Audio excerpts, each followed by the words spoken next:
آقا تشریف فرماتے ایک چھوٹا سا بچہ ہے جو ننھے ننھے پاؤں سے چل کے مسجد نبوی میں پہنچ جاتا ہے. نام اس کا عمیر ہے. بمشکل سے بولنا سیکھا ہے اس نے. آقا کریم علیہ السلام کی خدمت میں کبھی وہ اپنے چچا جلاس بن سوید کے ساتھ جاتا ہے, کبھی وہ اکیلا بھی چلا جاتا ہے. ایک دن اس کا چاچا نہیں گیا لیکن بچہ گیا اور حضور کی بات سنی. آقا کریم نے قیامت کے بارے میں نقشہ بیان کیا. جب وہ بچہ واپس پلٹا نا تو اپنے چچا کو کہتا ہے, اے میرے چچا, آج میں نے حضور کو قیامت کا ذکر کرتے دیکھا ہے اور حضور نے ایسا ذکر کیا ہے کہ قیامت کا نقشہ میری آنکھوں کے سامنے آ گیا تھا. لیکن اس کا چاچا جلاس بن سوید ازلی بدبخت تھا. اس نے کہا, اللہ کی قسم اگر محمد سچا ہے نا تو ہم گدھوں سے بھی پھر گئے گزرے.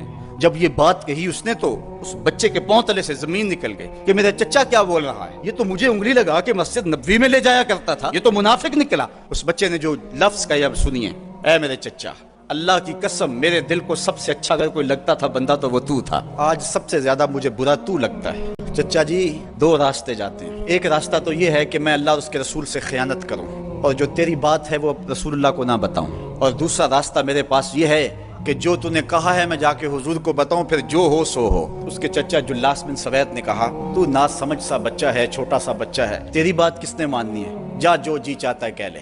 وہ بچہ اٹھا اور حضور کی مجلس میں پہنچ گیا.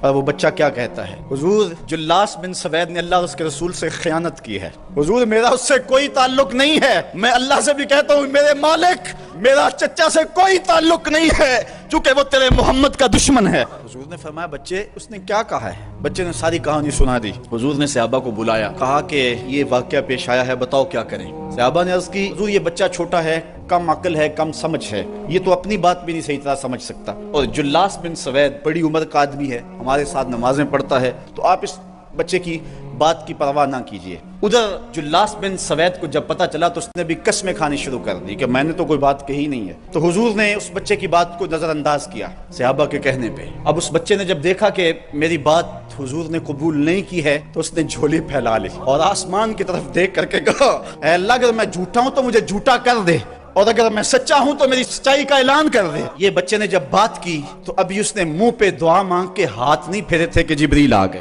اور سورہ توبہ کی آیت نازل ہوئی. یہ قسمیں کھاتے ہیں کہ ہم نے یہ بات نہیں کی ہے. محبوب انہوں نے اسلام لانے کے بعد کلمہ کفر بولا ہے, اس نے بات کہی ہے. تو اللہ تعالیٰ کے محبوب نے اس بچے کو اپنے پاس بلایا. خوش آمدید وہ بچے جس کی 7 آسمانوں سے اوپر رب نے بھی گواہی دی ہے. حضرت عمر رضی اللہ تعالیٰ عنہ کا دور آیا, انہوں نے حضرت عمیر بن سعد انصاری رضی اللہ تعالیٰ عنہ کو حمص کا گورنر بنا دیا. اور پھر جب وہ فوت ہوئے تو حضرت عمر روئے, فرماتے کاش کہ میرے پاس عمیر جیسا کوئی دوسرا آدمی ہوتا اور میں مسلمانوں کی محافظت کے لیے اسے مقرر کرتا. اللہ نے بھری بزم کے اندر اس بچے کو جھوٹا نہیں ہونے دیا.